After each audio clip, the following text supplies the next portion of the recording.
ಹೊತ್ತು ಇವಳು ನನ್ನ ರೂಮಲ್ಲಿದ್ದಾಳೆ ಅಂದರೆ ಇವಳೇ ಏನೋ ಪಿತೂರಿ ಮಾಡಿರ್ಬೇಕು. ವೀರು ನೋಡ್ಕೊಳಕ್ ಬಂದವಳು ಇವಳು ಯಾಕೆ ನನ್ನ ರೂಮಿಗೆ ಬಂದಿದ್ದಾಳೆ? ಇಷ್ಟು ರಿಸ್ಕ್ ತಗೊಂಡು ನನ್ನ ರೂಮಿಗೆ ಬಂದು ಆ ವಿಡಿಯೋನ ತಗೊಂಡಿದ್ದಾಳೆ ಅಂದಮೇಲೆ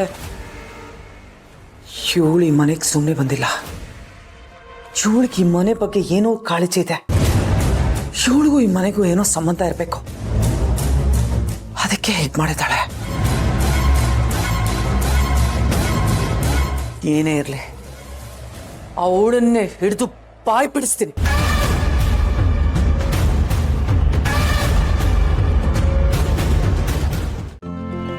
ಇಂದೇ ಡೌನ್ಲೋಡ್ ಮಾಡಿ ಮತ್ತು ನಿಮ್ಮ ನೆಚ್ಚಿನ ಶೋಗಳನ್ನು ಆನಂದಿಸಿ.